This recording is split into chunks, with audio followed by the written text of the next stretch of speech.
Have you ever wondered how one man could have such a profound impact on the course of history? To understand this, we have to journey back to the late 19th century, to a small town in Austria where a boy named Adolf Hitler was born. It was the year 1889, a time of change and upheaval in Europe, and the world as we know it was on the brink of the 20th century. Young Adolf was a dreamer with a passion for art. He longed to make a name for himself as an artist, but his dreams were dashed against the harsh rocks of reality. Despite his best efforts, his art career never took off. His life seemed to be spiraling into mediocrity when the world around him erupted into chaos. World War I had begun. Eager to prove his worth, Hitler enlisted in the German army. His experiences during the war were transformative.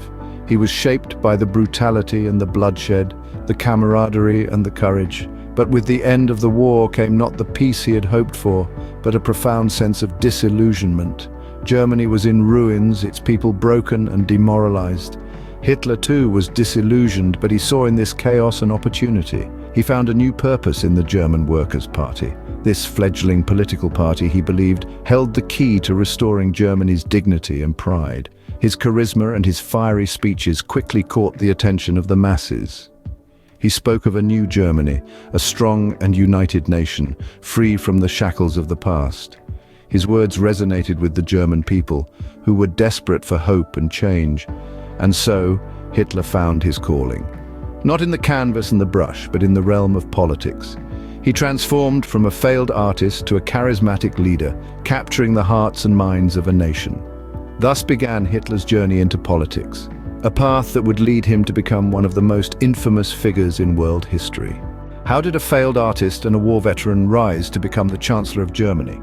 It's a question that has baffled historians and political scientists alike. The answer lies in a potent mix of charisma, propaganda, and the exploitation of a national crisis. In the early 20s, Adolf Hitler, a figure of seemingly inconsequential stature, began his ascent in the ranks of the German Workers' Party. This was an organization of modest means, but with grand aspirations of restoring the German nation to its former glory. Hitler's charisma was undeniable, and his speeches, fiery and passionate, resonated with the disillusioned masses. His rhetoric was laced with themes of national pride, anti-communism and anti-Semitism, striking a chord with an audience yearning for a scapegoat to blame for their woes. As Hitler's influence within the party grew, so did the party itself. In 1920, it rebranded as the National Socialist German Workers' Party, or the Nazi Party as we know it today. Hitler played a significant role in shaping the party's vision, exploiting the power of propaganda to propagate his ideas. His message was simple. Germany's greatness was being stifled by its enemies, both internal and external, and only a strong, unified nation could rise above these challenges. The turning point, however, came in the early 30s. Germany was in the throes of an economic crisis, its people desperate for a solution, any solution. Hitler seized this opportunity, positioning himself and the Nazi Party as the answer to Germany's problems. His promises of economic recovery and national rejuvenation resonated with the public, and his popularity surged. In January of 1933, Hitler's rise to power culminated with his appointment as Chancellor of Germany. This was a result of political maneuvering rather than a direct electoral victory, but it nonetheless marked the beginning of a new era in German politics. With Hitler as Chancellor, the stage was set for a radical transformation of Germany's political landscape. The course of history was about to take a dark turn, one that would forever change the world.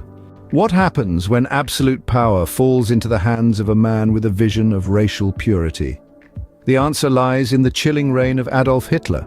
After securing his position as Chancellor in 1933, Hitler wasted no time in implementing his vision of a racially pure Germany. One of his first orders of business was the Enabling Act. This piece of legislation effectively gave Hitler the power to enact laws without the involvement of the Reichstag. It marked the end of democracy in Germany and the beginning of Hitler's totalitarian rule. But the Enabling Act was only the beginning. Hitler's regime quickly set about establishing concentration camps throughout Germany. These camps were ostensibly for the detention of political prisoners, but they soon became sites of unimaginable horror. Jews, Romani people, homosexuals and other groups deemed undesirable by the Nazi regime were systematically rounded up, deported and exterminated in these camps. The horror of the Holocaust, as this mass murder came to be known, is almost impossible to comprehend. 6 million Jews, 2/3 of Europe's Jewish population, were systematically murdered by the Nazis. This genocide stands as one of the darkest chapters in human history, a chilling testament to the destructive power of hatred and bigotry. And yet Hitler's reign of terror didn't stop at the borders of Germany. His aggressive foreign policies and expansionist ideology led the world into the Second World War. Countries were invaded, cities bombed, and lives destroyed as Hitler sought to establish German dominance in Europe. The war claimed an estimated 70 to 85 million lives, or around 3% of the world's population at the time. It remains the deadliest conflict in human history, a grim reminder of the cost of unchecked ambition and ruthless power.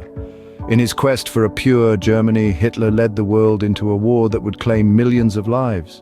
Every reign of terror has an end, but what does it leave behind? As World War II raged on, Hitler's power began to crumble. The relentless advance of Allied forces from both East and West marked the beginning of the end for the Nazi regime. In the spring of 1945, with Berlin under siege, Hitler, ensconced in his bunker, made the decision to end his life. His suicide on April 30th, 1945, marked the definitive end of the Nazi reign of terror. Hitler's fall did not, however, mark the end of his impact on history. The world was left to grapple with the legacy of his actions that had plunged the globe into the deadliest conflict in human history. The atrocities committed under his command, most notably the Holocaust, left an indelible mark on humanity, a mark that demanded a response.